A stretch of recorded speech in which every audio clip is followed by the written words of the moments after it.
नमस्कार मित्रांनो, स्वागतम लक्ष्मीच्या पावलांनी या मालिकेच्या आजच्या भागामध्ये आता कला आणि अद्वैत दिव्याच्या मंदिरात असतात। तेव्हा अद्वैत आता तिला ते जे काही मागे उपकार केलेले आहे, तिचं कर्ज फेडलं, तिचं घर वाचवलं, हे जे काही बोलून जातो, तेव्हा आता कलाला खूप राग येतो आणि कला मात्र तोच मनामध्ये आता अद्वैतचं कर्ज फेडण्याचा विचार करत असते। कारण तिला आता जे काही आता कामाच्या आणि पैशाच्या संधी चालून आलेल्या असतात, मडके जे काही विकायचं काम आहे तर ते अगदी व्यवसाय भरभराटी सुरू होतो आणि त्यातून येणारा जो काही पैसा आहे तर त्यातून ती अद्वैतचं कर्ज फेडण्याचा विचार करत असते। परंतु आता अद्वैत जे काही बोलून जातो तेव्हा कलाला खूप राग येतो। कला म्हणते की हो, मला सुद्धा तुझ्या उपकाराच्या ओझ्याखाली नाही दबून राहायचं, तुझी पै ना पै मी आता चुकती करणार आहे, मी तुझी सगळी परतफेड करणार आहे। तेव्हा अद्वैत विचारतो की अगं कसली परतफेड, अगं मी तुला त्या अर्थाने नाही बोललो, तू असा वेगळा अर्थ करून घेऊ नकोस, नेमकं तुझं काय सुरू आहे बरं। तेव्हा आता कलाला राग येतो। कला म्हणते की बास, मला आता यापुढे आणखीन या विषयावर नाही बोलायचं। तेव्हा आता अद्वैत म्हणतो की ठीक आहे, मी काही तुझ्या मागे मागे नाही येणार। म्हणून आता दोघेही परत आतमध्ये येतात आणि एकाच वेळीच आता देवीसमोर हात ठेवून देवीचे दर्शन घेतात। तेव्हा आता लगेच कला अद्वैतकडे बघते आणि अद्वैतला म्हणते की आलास ना, शेवटी तू माझ्या मागे मागे तर आलास। तेव्हा आता कला जसे देवीचे दर्शन घेते, अद्वैत सुद्धा अगदी तसेच देवीचे दर्शन घेतो आणि देवीला हात जोडतो। तेव्हा आता कला तेथून देवीचं दर्शन वगैरे घेऊन अद्वैतकडे बघत घरी जायला निघते, तर अद्वैत तिला म्हणतो की हे बघ, इतक्या रात्री तू एकटी घरी जाऊ नकोस, मी तुला सोडतो। तेव्हा कला रागातच असते। कला म्हणते की हे बघ, त्याची काही गरज नाही, मी एकटीच आले होते आणि एकटी घरी जाऊ शकते, मला काही कशाची भीती वाटत नाही आणि मुद्दाम मात्र खोटी सहानुभूती दाखवण्याचा तू प्रयत्न करू नकोस। तेव्हा आता अद्वैत चिडतो। अद्वैत म्हणतो की तुझ्याशी बोलण्यातच खरंच खूप मूर्खपणा आहे, उगाच मी तुझ्याशी बोललो। तेव्हा आता कला सुद्धा खूप चिडते आणि दोघांमध्ये आता खूप जोरात असे वाद सुरू होतात। तेव्हा तेथे आता एक माणूस झोपलेला असतो।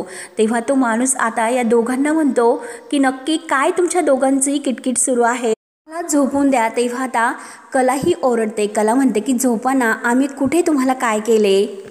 तेव्हा आता अद्वैत सुद्धा म्हणतो की अहो तुम्ही झोपा गुपचूप, तुम्ही कशाला इकडे लक्ष देतात।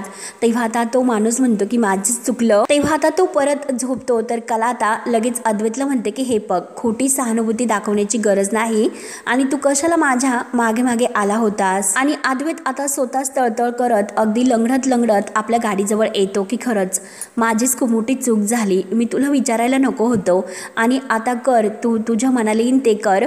आणि लगेच आता तो रागाने गाडीमध्ये बसतो आणि रागाने तो तिथून निघून जातो। तेव्हा आता कला देवी अंबाबाईला परत मागे येते, हात जोडते, मनोभावाने आता तिला हात जोडून म्हणते की देवी अंबाबाई, मला अशीच माणसं माझ्या आयुष्यामध्ये हवी आहे की जी माणसं माझ्या घरच्यांचा आदर करतात। आणि खरं तर आता असं सांगायचं की चांदेकरांच्या घरामध्ये प्रत्येक गोष्टीत पदोपदी माझा अपमानच होत आला, त्यामुळे घरामध्ये जे काही घडले ना ते सगळ्या गोष्टीपेक्षा मोठे होते। तरी सुद्धा देवी आई, अगं आज आमच्या प्रदक्षिणा एकत्र पूर्ण झाल्यात, मग याचा अर्थ मी काय घ्यायचा, चांगला किंवा वाईट, असं का घडलं असेल, नक्की मला खरंच काही कळत नाही। देवी आई, अगं तूच फक्त मला मार्ग दाखव आणि माझ्या आयुष्यामध्ये योग्य ते करण्याची, अगदी निवड करण्याची मला बुद्धी दे। चांदेकरांनी माझ्यावर जे काही उपकार केलेले आहे तर ते परतफेड करण्याची मला ताकद दे। तेव्हा मात्र आता लगेच कला देवीला हात जोडते, मनोभावाने प्रार्थना करते आणि तेथून घरी निघून येते।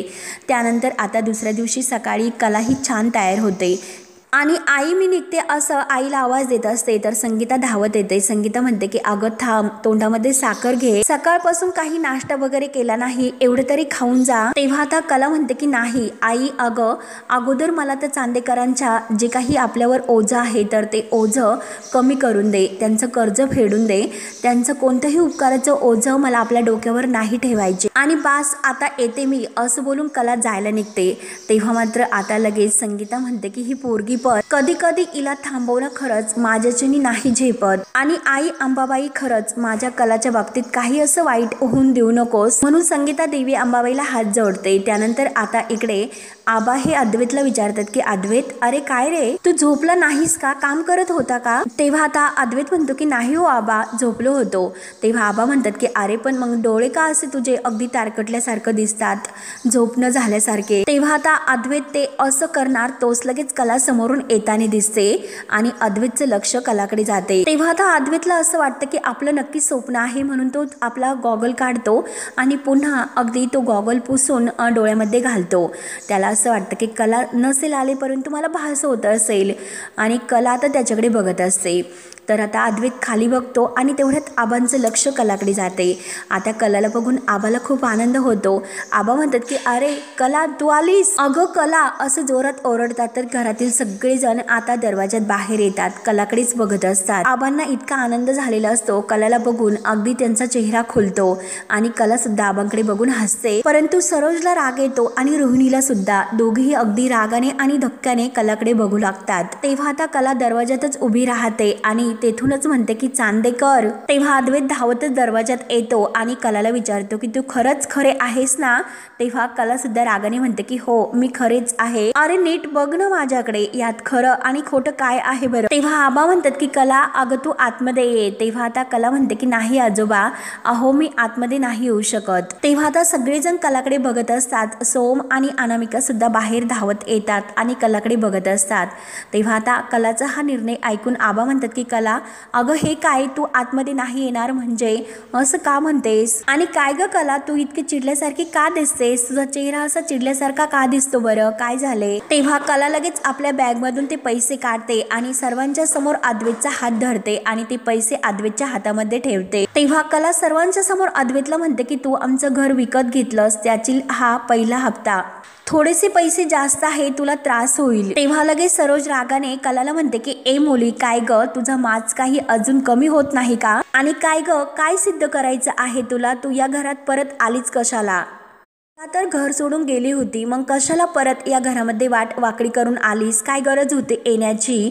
तेव्हा आता सरोज असं म्हटल्यानंतर रोहिणीचा चेहरा लगेच खुलतो। तेव्हा आता सरोज वाटेल तसे आरोप कलावर करायला सुरुवात करते की अगं तू या घरात नव्हती तर खरंच खूप चांगले होते, सुखाने तरी आम्हाला चांदेकरांना जगून दे। तेव्हा आता कला सरोजला काही घाबरत नाही। कला आता उत्तर देते की हे बघा, सुखाने जगायला आणि जगून द्यायला मला तर खूप आवडते आणि कोणत्याही उपकाराचं ओझं डोक्यावर न बाळगता तर ते उपकारच फेडण्यासाठी मी या घरामध्ये आले। आणि हे बघा, काळजी करू नका, मी येथे परत नातं जोडायला नाही आले, तर पैसे देऊन उपकाराची परतफेड करायला या घरामध्ये मी आले। तेव्हा आता आबांना वाईट वाटतं। आबा म्हणतात की कला अगं हे काय बोलतेस तू, कोणते उपकाराची भाषा बोलतेस? अद्वैतने जे काही केलं तर ते एक जावईचं कर्तव्य म्हणूनच केले ना, त्याने त्याच्या फॅमिलीसाठीच हे सर्व केले आणि हे बघ जावई सुद्धा एका मुलासारखाच असतो। तेव्हा आता कला म्हणते की अहो मला सुद्धा हेच वाटत होते, परंतु जावई कितीही मुलासारखा असला तरी सुद्धा तो शेवटी मुलगा असतो का? आणि ती आता अद्वैतकडे बघत हे सर्व बोलते आणि सरोजकडे बघत सुद्धा म्हणते की हो तसेच, सून कितीही मुलीसारखी असली तरी सुद्धा ती मुलगी होऊ शकते का? तेव्हा आता कला लगेच तेथून जायला निघते। सर्वजण आता रोहिणी नैना एकमेकींना लगेच खुणावत असतात की कशी बोलते म्हणून। तेव्हा आता कला रागातच जायला निघते, परंतु आता जेव्हा ती तुळशी वृंदावनात जवळ येते, ओट्यावरून खाली पाय ठेवायला लागणार, तोच तिचं जे काही पायातील चप्पल आहे तर ती पाय घसरल्यामुळे ती खाली पडणार, तोच लगेच अद्वैत धावत येतो। खरे थांब असं बोलून तो कलाचा हात धरतो आणि तिला पडण्यापासून वाचवतो। तेव्हा दोघे आता एकमेकांकडे बघत असतात आणि घरातील सर्वजण त्यांच्याकडे बघत असतात। आता कला आणि अद्वैत या दोघांना एकत्र बघून सरोज रोहिणी यांचा तर खूप असा जळफळाट होत असतो। कला ही अद्वैतने तिचा हात धरलेला असतो तर त्याकडे बघत असते, म्हणून ती परत आता स्वतःला बाजूला करते आणि जायला निघते। तर अद्वैत पुन्हा तिचा हात धरतो आणि तिला परत थांब खरे असं म्हणतो। तेव्हा आता अद्वैत विचारतो की खरे अगं तू कशांची परतफेड करते? तर कला म्हणते की पैशाची। अद्वैत म्हणतो की हे बघ खरे, मी तुला आत्तापर्यंत पैसे नाही मागितले। तेव्हा आता कला म्हणते की काल देवळामध्ये जो काही तू बोलला होता ते सगळं काही माझ्या लक्षात आहे। तेव्हा आता अद्वैतला त्या क्षणाची आठवण होते, आपण काय बोलून गेलो होतो हे सर्व काही त्याला आठवते। अद्वैतचा म्हणायचा उद्देश वेगळा असतो, परंतु कला त्याचा गैरअर्थ वेगळा करते। तर कला म्हणते की हे बघ, काल तू जे काही बोलून गेला त्यावर मी तुला काही म्हटले का? मी तुझे पैसे परत द्यायला आले आणि मी माझा जो काही शब्द आहे तर तो पाळला। तेव्हा अद्वैत म्हणतो की तुला कसं असं वाटेल की हे पैसे मी परत घेईल म्हणून। तेव्हा आता कला विचारते की का तू हे पैसे परत घेणार नाही आणि ते कोणत्या हक्काने ते पैसे मी तुझे परत ठेवू शकते। आपल्यामध्ये जे काही नातं होतं ते नातं तर आता पूर्णपणे संपले, मग कोणत्या हक्काने मी तुझे पैसे परत ठेवू शकते। आणि हे बघ चांदेकर, एक लक्षात ठेव, वेळोवेळी तू आम्हाला खरंच खूप मदत केलेली आहे, तुझे खूप असे उपकार आमच्यावर आहेत आणि ते पैसे मला परत फेडायला हवे, हे माझं कर्तव्य आहे। तेव्हा अद्वैत आता कलाने जे पैसे त्याच्या हातात दिलेले आहे तर त्या पैशाकडे बघत असतो आणि तो कलाला म्हणतो की पैशावरून मला आठवले, तू ऑफिसला कधी येणार आहे असं तो विचारतो। तेव्हा कला म्हणते की मी नाही येऊ शकत, मी नाही येणार।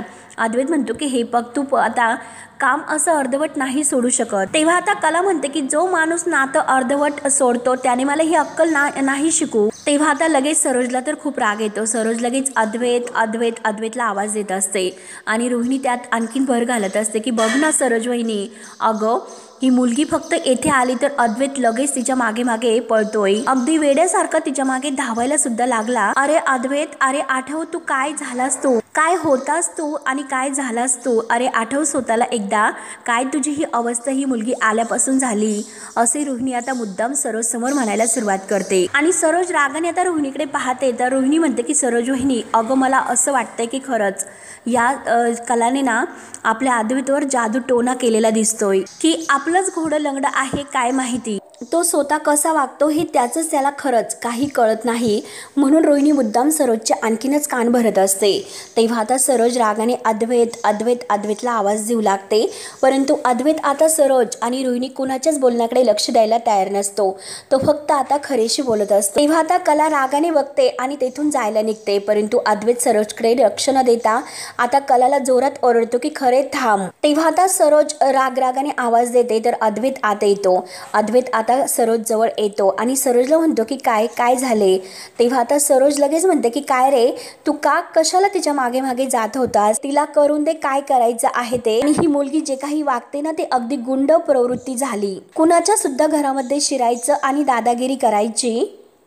आणि सरोज आता मोठ्याने ओरडायला सुरुवात करते की त्या मुलीचा जो काही तमाशा आहे ना तो सगळ्यांनाच बघायला इंटरेस्ट वाटतो। तर तेव्हा आता नैना राहुल यांना गालातल्या गालात हसू येत असते आणि चला आपापल्या कामाला लागा म्हणून आता सरोज घरातील सगळ्यांसमोर ओरडत असते। तेव्हा अनामिका, सोहम, रजनी, आबा ही सगळेजण आता आपापल्या कामाला आतमध्ये निघून जातात। आता आबांना सुद्धा हे जे काही घडले तर ते सगळं काही बघून खूप असं वाईट वाटतं, परंतु अद्वैत मध्ये आता नक्की काहीतरी थोडासा बदल झालेला आहे, त्याला कलाची काळजी वाटते। हे बघून आबांचा चेहरा थोडासा खुलतो, ते अद्वैतकडे खुशून बघत असतात। त्यानंतर आता इकडे खऱ्यांच्या घरी आता संगीता काजलला म्हणत असते की हे बघ, हे सगळं काही व्यवस्थित आवरून ठेव, सगळं काही अगदी तुझ्या कप्प्यामध्ये ठेवून दे। आणि तेवढ्या काजलचा एक मित्र तेथे घरी येतो आणि तो काजलला आता पहिल्या जसा तो बोलत असतो अगदी त्या भाषेमध्ये आवाज देतो आणि काजल क्या चल रहा है असं विचारतो। तेव्हा आता काजल काही न बोलता फक्त त्याच्याकडे बघत असते। संगीताला आता मात्र हसू येते। संगीता आता तिच्या मित्राकडे हसून बघत असते। तेव्हा आता काजलचा जो मित्र आहे तर तो मनात विचार करतो की नाही, काजलशी असं बोलायला नको, कारण तिच्या आयुष्यामध्ये जे काही घडून गेलेले आहे त्याने तिला आणखीन वाईट वाटायला नको, त्यामुळे आता अगदी रिलॅक्स अगदी शांतपणे तिच्याशी वागायला हवं। म्हणून तो पुन्हा काजलला काजल असा आवाज देतो। तर संगीता म्हणते की पक्या, काय रे तू इतक्या दिवस आमच्या घराची वाट विसरला होतास का आणि आता तुला ती आठवली। तेव्हा आता पक्या म्हणतो की काकी अगं असं काही नाही। तेव्हा आता दिनकर आणि रॉकेट बाहेर येतात। दिनकर सुद्धा पक्याला बघून खुश होतो आणि पक्याला विचारतो की काय रे पक्या, आता कुठे नवीन राहाडा घालायला चाललास की काय, घालून आलास की काय। तेव्हा आता पक्या काका आणि काकूला म्हणतो की काही नाही, ती आपली बाईक आहे ना तर ती सर्व्हिसिंग करून आणलेली आहे अगदी टाकाटक मध्ये म्हणून। तेव्हा आता संगीता हसून म्हणते की हो, आता कुठे कळलंय, तुझ्या बाईकला मात्र पहिली किक आमच्या काजूने मारली तर तुझी बाईक एकदम अशी झकात चालते हो की नाही, म्हणूनच तू आता बाईक घेऊन पहिल्यांदा येथे आला तर। तेव्हा पक्या आता खुशून काजलकडे बघत असतो। तेव्हा आता पक्या म्हणतो की हो, आता कसं ओळखलं एकदम असं बरोबर, कारण काजू आपला लकी फ्रेंड आहे म्हणूनच बरोबर, असं आता पक्या म्हणत असतो। तेव्हा काजल पक्याकडे अद्वैतकडे बघत असते, परंतु काजल मात्र कुणाशी एकही शब्द बोलत नाही। तेव्हा आता पक्या आणि बाकी सर्वजण शांत होतात। तर पक्या आता संगीताला म्हणतो की चला काकू आता मी निघतोय, आणि पक्या आता दिनकर आणि रॉकेटला चला असं म्हणतो। तर काजल लगेच पक्याला थांबवते आणि पक्याला म्हणते की काय तू आपल्याशिवाय जाणार आहे का, आपण सुद्धा येतोय, आणि सांग तुझी बाईक कुठे आहे असं विचारते। तेव्हा आता पक्याला खूप आनंद होतो। पक्या आता इतका खुश म्हणतो की खरंच तू आज येते, तर काजल म्हणते की हो। तर पक्या खुश म्हणतो की चल चल, अगं तेथेच बाहेरच बाईक लावलेली आहे, आणि संगीताचा चेहरा लगेच खुलतो। तेव्हा आता पक्या म्हणतो की काजल थँक्यू सो मच। तेव्हा काजल विचारते की काय रे पक्या तुम्हाला म्हणजे थँक्यू सो मच काजल असं म्हणतो, तर मी सुद्धा तुला काय प्रकाश राव असं म्हणलं तर चालेल का, आणि तूही नक्की काय चालवलंस बरं असं विचारते। तर पक्या लगेच आता लाजतो। तेव्हा आता काजल त्याला पुन्हा म्हणते की काय रे तूही नवीन सर्व काय लावले, थँक्यू काय काजल काय, एकापेक्षा एक असे चमत्कार काय हे नवीन सगळं, हे बघ मी तुला सांगून ठेवते की आपण काजल भाई आहेस आणि तू आपला पक्या आहेस, कळलंस ना तुला। मग त्यानंतर आता इकडे खऱ्यांच्या घरी आता कलानी जे काही पैसे अद्वैतच्या हातात दिलेले असतात, तर अद्वैत ते पैसे देवघरात घेऊन देवघरासमोर येतो आणि एकटा देवघरासमोर बसलेला असतो। तेवढ्या तेथे राहुल, रजनी, आबा आणि सरोज, रोहिणी हे सगळेजण येतात आणि अद्वैतकडे बघत असतात। तेव्हा आता अद्वैत स्वतः ते पैसे तेथे पूजेच्या ताटात ठेवतो आणि त्याची पूजा करतो, त्यावर फूल वगैरे सगळं काही वाहतो। आता आबांना मात्र हे सर्व बघून आनंद वाटत असतो, परंतु सरोजचा आणि रोहिणीचा तर खूप असा जळफळाट होत असतो। अद्वैत मनोभावाने त्या पैशांची पूजा करतो आणि देवीला नमस्कार करतो। तेव्हा रोहिणी लगेच आता सरोजला विचारते की अगं सरोज वहिनी हा नेमका हा काय करतोय। राहुल आणि नैना यांना सुद्धा हे बघूशी वाटत नसतं, परंतु रजनी, आबा खुश होतात। आबा खुश होऊन म्हणतात की खरंच लक्ष्मी तिच्या पावलांनीच घरात येते, हे मात्र अगदी खरं आहे। परंतु अद्वैत अरे मला हे सगळं सांग बरं, तुला हे सगळं सुचलं कसं। तेव्हा आता लगेच अद्वैत म्हणतो की आबा हे बघा काही झाले तरी खरे, पहिली गोष्ट मात्र अंबाबाईच्या देवघरात ठेवत असते, म्हणून आज मला असं वाटलं की आपण सुद्धा तिला फॉलो करावं, ही तिची गोष्ट आहे तर आपण तिच्या वतीने ती अंबाबाईच्या देवघरात ठेवावी, शेवटी ती आपल्या घरातील मेंबर आहे। तेव्हा आता हे सर्व ऐकून रोहिणी म्हणते की बघितलंस का सरोज वहिनी, अगं शेवटी ती कला खरे आपल्या घरातून गेली, परंतु तुझ्या मुलाच्या मनातून गेली असं काही नाही दिसत। तेव्हा आबा मात्र अद्वैतचे हे वागणं बघून आणखीनच खुश होतात आणि देवी अंबाबाईला म्हणतात की हे बघ देवी अंबाबाई, अद्वैत कितीही आडमुठा असो आणि कला कितीही स्वाभिमानी असो, परंतु त्यांचं एकमेकावर प्रेम तर आहे, पण तरी सुद्धा ते एकमेकांमधील जे काही अंतर आहे तर ते विसरून एकमेकांचा आदर करतात। त्यामुळे त्यांच्या मनातील हे जे काही आदर आहे एकमेकांचा, तर त्या कायम असा आदर जपून ठेव। त्यानंतर आता इकडे काजल बाईक चालू करायला लगेच पक्याला म्हणते की तू पुढे हो आपण आलोच। तेव्हा पक्या धावतच जातो आणि काकू काका यांना रॉकेटला सगळ्यांना धावतच बोलावतो। तेव्हा आता काजल आईला खुशून म्हणते की आई या सगळ्यातून आपण आता स्वतःला बाहेर पडण्याचं ठरवलेलं आहे, आणि आई हे बघ माझ्यावर विश्वास ठेव, एक दिवस मी नक्की या सगळ्यातून बाहेर पडेल। तेव्हा आता काजलचे हे बदलते रूप बघून मात्र म्हणजे संगीता, रॉकेट आणि दिनकर यांना खरंच खूप आनंद होतो। संगीता खुशून आता काजलचा गोड पापा घेते आणि खरंच गुणाची माझी पोर म्हणून तिचं तोंड भरून कौतुक करते। तेव्हा आता काजल खुशून लगेच पक्याला आवाज देत बाहेर जाते आणि संगीताला म्हणते की आलेच, आणि आता ती बाईक चालू करायला निघून जाते। तेव्हा आता काजल बाहेर गेल्यानंतर दिनकर संगीताला म्हणतो की बघितलंस ना संगे, कोणताही आता गोष्ट असो तर त्यावर काळ हाच औषध असतो, सगळं काही व्यवस्थित शेवटी होते, आपण फक्त वाट बघत राहायची, आई अंबाबाईच्या कृपेने सगळं काही व्यवस्थित होते। तेव्हा आता संगीता खुशून म्हणते की हो मी तुम्हाला काय म्हणते की काजल सुद्धा आता हळूहळू यातून बाहेर पडते, मग आपण एक काम करू, लगेच तिच्यासाठी एखादं चांगलं स्थळ शोधायला सुरुवात करूया। तेव्हा आता दिनकर म्हणतो की संगे अगं असं का करतेस, इतकी काही कशाला करतेस। तेव्हा आता संगीता म्हणते की अहो तसं नाही, की मला असं म्हणायचं होतं आता काजलचं सुद्धा आपलं लग्न होईल, मग काहीतरी घरात पैसे आले तर थोडीशी चांदी सोनं बारीक असं थोडीशी जमवाजमव करून ठेवू असं मला म्हणायचं होतं। तेव्हा आता दिनकर म्हणतो की हो हो करूयात, आणि तेवढ्यात कला घरी येते। तर संगीता खुशून म्हणते की कला आली ना तू, कला म्हणते की हो। तेव्हा आता संगीता म्हणते की हे बघ देवी अंबाबाईच्या कृपेने आणि तिच्या साथीमुळे खरंच तुझं आणि काजलचं खूप चांगलं होणार आहे, तुमच्या दोघींचं खरंच खूप चांगलं होणार आहे, म्हणून कलाच्या डोक्यावरून प्रेमाचा हात फिरवते आणि कलाला सुद्धा खूप आनंद होतो। कला आता मनात म्हणते की आता नक्की काय होणार आहे शेवटी अंबाबाईच ठरवेल। त्यानंतर आता इकडे चांदेकरांच्या घरामध्ये अक्षय तृतीये निमित्त रजनी आणि अनामिका सर्वांसाठी अगदी शिरा बनवतात। बनवतात। आंब्याचा शिरा बनवलेला असतो तर ते ऐकून आबा खुश होतात। अरे वा असं म्हणतात। तर अनामिका रजनीला म्हणते की आई तुम्ही इकडून द्या तोपर्यंत मी इकडून देते, म्हणून आता दोघेही सगळ्यांना शिरा देतात। तेव्हा आता आबा खुशून म्हणतात की खरंच आंब्याचा शिरा म्हणजे एकदम असा दैवी प्रकार आहे, दैवी। तेव्हा आता वाटीमध्ये जो काही आंब्याचा शिरा आहे तर अद्वैत जेव्हा खायला घेतो तर त्याला कलाची आठवण होते, कारण एकदा कला आंबे खात असते आणि अद्वैतने चोरून आंबे जसे खाल्लेले असतात आणि कलाची त्याला खरंच आता आठवण होते आणि त्याला कलाची प्रत्येक क्षणाला आठवण होत असते। त्यानंतर आता इकडे संगीता कलाच्या हाताला धरते आणि तिला म्हणते की चल आता तू सुद्धा आमच्याबरोबर जेवायला बस। तर कला म्हणते की आई अगं गुंड्या येते ना। तेव्हा आता लगेच संगीता म्हणते की गुंड्या अगं ती पाक्याबरोबर गेलेली आहे फिरायला बाईकवर, त्यामुळे तू तिची काळजी करू नकोस, तिला येण्यासाठी खूप उशीर लागणार आहे, त्यानंतर तुला एकटीला जेवावं लागेल, तोपर्यंत तू जेवण करून घे। तेव्हा कला आता घाईने जेवते, तिला तिखट लागते तर संगीता घाईने तिला पाणी प्यायला देते। तेव्हा कला संगीताला म्हणते की आई अगं तू किती तिखट भाजी बनवली। संगीता म्हणते की अगं याला तिखट म्हणतात का, काय बोलतेस तू। तेव्हा कला म्हणते की आई अगं पार मिरची माझ्या घशात गेली, मला किती तिखट लागले बरं। तेव्हा आता संगीता आणि दिनकर कलाकडे बघत असतात। कला त्यांना विचारते की तुम्ही दोघं माझ्याकडे असं का बघतात। तेव्हा आता संगीता म्हणते की अगं हेच बघते, तुला जावई बापूंची सवय लागलेली आहे, कारण त्यांना सुद्धा एवढंच जरी तिखट खाल्लं तरी जास्त तिखट लागते, अगदी तसंच झालेलं आहे तुझं। तर कला म्हणते की हो लागलेली आहे मला त्याची सवय, मग आता काय करू, म्हणून कला थोडीशी रागवते आणि हे बघ त्याला थोडं थोडं तिखट वाटतं आणि तो असं तिखट खाल्ल्यानंतर लगेच थोडं थोडं तिखट सगळ्यांशी सुद्धा वागतो। त्यानंतर आता इकडे सर्वजण शिरा खात असतात आणि अनामिका ही आबांना सगळ्यांसमोर सांगत असते की आबा तुम्हाला माहिती आहे का, या सीझनमध्ये माझी आई मस्त आता रसपोळी करते, अगदी कमाल अशा, आणि तिने जर यावेळेस बनवली तर आपल्यासाठी सुद्धा पाठवून द्यायला सांगते। तेव्हा आबा लगेच खुशून चालेल असं म्हणतात, परंतु अद्वैत आता कलाच्या आठवणी काढत मात्र अगदी खुशून तो आता शिरा खात असतो। सर्वजण अद्वैतकडे बघायला सुरुवात करतात। अद्वैत अगदी लहान मुलासारखं खात असतो। तेव्हा सरोज अद्वैतला म्हणते की अरे अद्वैत नीट खा ना, अरे काय हे कोणती पद्धत आहे तुझी ही खाण्याची। तेव्हा अद्वैत खरे असं म्हणतो तर सर्वांना हसू येत असते, सर्वजण गालातल्या गालात हसतात,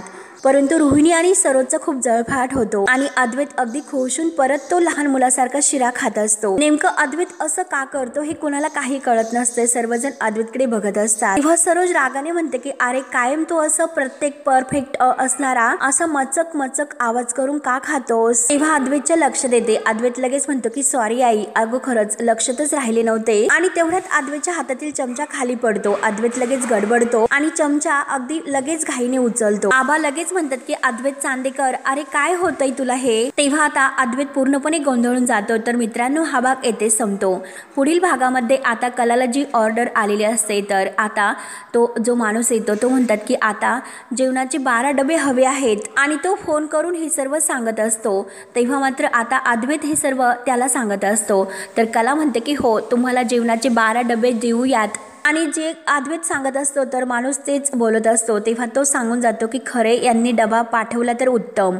तेव्हा आता खरेच्या लक्ष देते की नक्की खरे तिला कोण म्हणतोय, म्हणून अद्वैत आता ही सगळं काही सांगतो की काय असे ती ओळखते। तर कला विचारते की नक्की तो डबा कुठे पाठवायचा आहे। तेव्हा लगेच जो माणूस आहे अद्वैत त्याला सांगण्यासाठी सांगत असतो, तर तो म्हणून जातो की चांदेकरांच्या ऑफिसमध्ये। तेव्हा आता कलाच्या सर्व काही लक्षात येते आणि कला लगेच रागाने फोन कट करते। तेव्हा आता अद्वैत तेथेच असतो। तेव्हा तो जो काही अद्वैतचा तो सांगणारा माणूस आहे तर तो अद्वैतला म्हणतो की सर फोन कट केला, तर अद्वैत म्हणतो की फोन पुन्हा येईल। कलाला तर खूप राग आलेला असतो। तेव्हा आता अद्वैत असं म्हटल्यानंतर लगेच कला पुन्हा फोन करते। अद्वैत लगेच आता 1 2 3 असं म्हटल्यानंतरच फोन येतो आणि लगेच आता अद्वैत लगेच खुश होतो। तेव्हा आता कलाला एकत्र आणण्यासाठी अद्वैतचे असे प्रयत्न सुरू आहेत, ते बघण्यासाठी आपल्या चॅनलला नक्की सबस्क्राईब करत राहा। धन्यवाद।